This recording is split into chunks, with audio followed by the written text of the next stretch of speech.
আসসালামু আলাইকুম। তো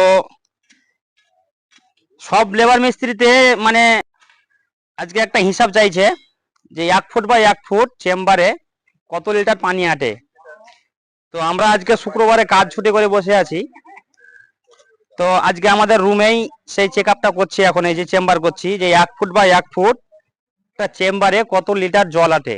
সবাই তো বলে 28 লিটার জল আটে, 28 লিটারের হিসাব করে। তো তো আজকে দেখা চেম্বারটা দেখা।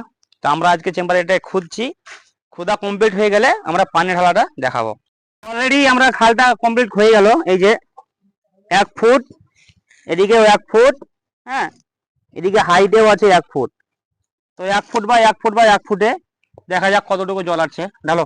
এটা আছে আমাদের 20 লিটার, এটা আছে 8 লিটার, 28 লিটার। দেখা যাক, সবাই তো বলে 28 লিটার জল আটবে। ঢালো, দেখি কতটুকু জল আটে। এই যে 20 লিটার ঢাললাম, আর এই যে 8 লিটার ঢেলে দিলাম। 8 লিটার ঢালার পরে দেখো কতটুকু এখনো খালি আছে। তো যে মাপটা থাকে 28 লিটার পয়েন্ট কতটা থাকে না, সেই আমরা পয়েন্টটা বাদ দিয়ে 28 লিটার ধরি। তো সবাইকে মাপটা দেখিয়ে দিলাম, 28 লিটার এখানে জল আটবে। এখনো যদি মানে হয় যে না জলটা মাটিতে টেনে নিচ্ছে, তো এটাকে আমরা প্লাস্টার করে আরেকটা ভিডিওতে দেখাতে পারবো।